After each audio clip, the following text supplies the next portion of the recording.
俺の名はシュラウド。シュラウドといっても某有名ゲーマーではない。ただの社畜1号だ。入社から半年以上経ち、ようやく仕事も一人でできるようになった今日この頃。今回はそんな社畜生活の一日をみんなに紹介していこうと思う。俺の朝のルーティーンは、コーヒーを片手にパソコンの電源を入れるところから始まる。朝からなんでパソコンをつけるかって、もちろん遊ぶためではない。ニュースのチェック、時事ネタや話のネタ探し、天気予報などを一通りチェックするためだ。職場や仕事先での会話のネタを手に入れるにも朝から一苦労だ。朝のチェックが終わったら、社畜の巣窟へ行くための準備もしないといけない。いつもこのノートパソコンを持ち歩いているので、このノートパソコンを忘れたら仕事にならない。いつものリュックに入れて準備をしていこう。まあ、持ち物といってもこのノートパソコンくらいしかないんだけど。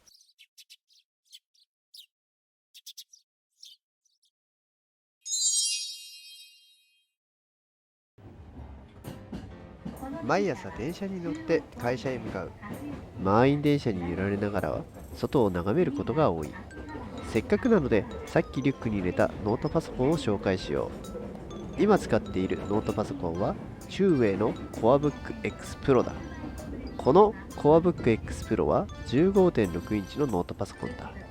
大きさは 359.4×241.5×17.9mm で、パソコン自体の厚さは 17mm と薄いのだが、重さが 1.78kg と持ち歩くにはちょっと重めだ。おそらく自宅の中で持ち歩いたり置いて使うのに適したノートパソコンなのだろう。だが俺はこのノートをあえて持ち歩いて使用している。なぜなら他に持ち歩けるノートパソコンがないからだ。地獄の満員電車を終え、会社に着いてしまった。会社に着いたらまずはメールのチェック。週明けの日はいつもこのメールの返信作業で午前中が潰れてしまう。そんな億劫なメール返信作業だが、このノートパソコンのキーボードにはバックライトもついていて、明るさも自分好みに変更可能だ。キートップの大きさも 16×16mm で割と押しやすい。大型タッチパッドでの操作も便利だが、タッチパッドでの操作が下手なのでついついマウスを使ってしまう。だが今日はマウスを忘れてしまった。作業時間がいつもの3倍はかかってしまう。午後から打ち合わせがあるので、その準備もしないといけない。キーボード配列がノートパソコンだと独特のものが多く、これに関しては人によって好き嫌いがあるだろう。今回このキーボードは点キー付きで英語配列の構造となっている。私は日本語配列に慣れてしまっているため、使いやすさは日本語配列の方が好きだ。まあでも、好き嫌いは人それぞれなのであまり気にしても仕方ない。そんなことをやっているうちにお昼の時間となったので、さっさとお昼を食べに行こうと思う。こんなところは早く抜け出さないと。会社内でお昼を食べるのは気がめいるので、いつも近くの公園でお昼を食べている。ここでなら誰にも邪魔されない。お昼を食べながら YouTube を見たり、軽いゲームなどをして時間を潰している。そういえばこのパソコンのスペックを紹介していなかったな。このノートパソコンは CPU は Intel Core i5-8259U を搭載している。8世代 i5U なんだノート CPU かと思った人もいるだろう。私も最初そう思った。だがこの CPU は4コア8スレッドで、クロックも 2.3 から 3.8GHz まで出る。もちろん常時ターボブーストが効いている状態ではないが、ブラウザや仕事用としての作業であれば割と使える。シネベンチ R23 のスコアも載せておくが、近い数値のものだとデスクトップ CPU 第9世代 i3 の 9100F や Ryzen 3 2200G に近い数値となる。ただやはりノートパソコン。シネベンチを回すとファンも全開となり、熱も出てくる。これはもうノートの宿命としか言いようがない。むしろノートにそんな環境を普段からすることがあるのだろうか。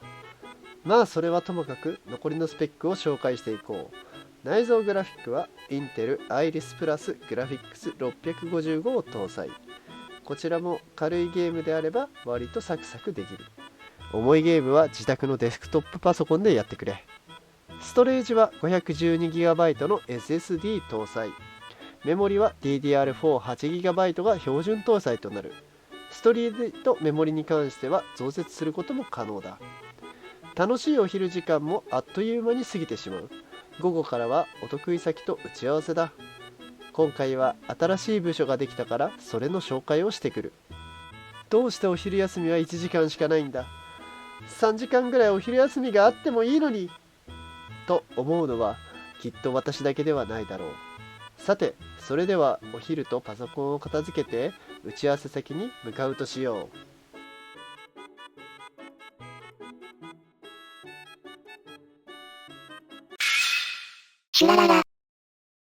お得意先と楽しくコーヒーを飲み、資料を見せながらプレゼンをしているが、15.6 インチの大きさなら隣の人も見えやすいと思う。最近ではオンラインでの打ち合わせも多いが、このノートパソコンならフロントカメラも標準搭載で、スペック的にも問題ないだろう。打ち合わせも滞りなく終わり、本来であれば一度会社に戻るところではあるが、今日はそのまま直帰することにした。たまにはそんな日があってもいいと思う。1日使ったパソコンだが、バッテリーもまだ 40% ほど残っていた。持ち運ぶには少し大きいが、バッテリー持ちもかなり良さそうだ。本当は寄り道をしてもよかったが、もうすぐ家に着く。家に帰っていろいろなことを済ませ、寝るまでの時間を有意義に過ごそう。このノートパソコンでどのくらいのゲームができるのか試してみようと思う。先に言っておくが、ゲーミングノートパソコンではないので、ゲーム性能に関してはあまり期待しないでほしい。まずは FF14 ベンチマーク。設定は標準品質ノート PC でやっているが、すでにこのフレームレート、結果を見てみると、スコアは1992の設定変更必要となった。さすがにゲームは厳しいか。少しでもゲームができないかとマインクラフトをやってみた。設定は初期設定のままで FPS 上限だけ無効にしてみた。が、平均 FPS は30前後でできなくはない程度の結果だった。無謀にもフォートナイトもやってみた。設定は 3D 解像度と描写距離だけマックスでパフォーマンスモードベータでやってみた。上空からの降下時はだいたい 20fps 程度。地上では40から 50fps 程度出ているので、こちらもできなくはないレベルであろう。やはりゲームを快適にやりたい場合はゲーミング PC を購入してもらうしかなさそうだ。フォートナイトでの結果がこの程度だったのだが、無謀にもあのゲームをやってみた。そう、Apex だ。上空での FPS はまさかの1桁。設定に関してはフル HD でモデルディテールのみこうでやっている。これはかなりきつそうだ。地上に降りてからも FPS は10前後で、これはかなり厳しい。しかも内蔵グラフィックは 100% に張り付いているので、これが限界なんだろう。まあ、ビジネスノートにゲームを求めてはいけないな。ということで、今回は中英の CoreBook X Pro の紹介だった。この CoreBook X Pro だが、約6万円の PC となる。ゲーム性能を除いて言えば、バッテリー持ちもいいし、ビジネスタイプのパソコンと考えれば、性能的にも十分じゃないかとも思う。ということで、朝から仕事をして夜まで遊んでいたので、さすがに俺も眠くなってきた。今回のお話はここまでにしようと思う。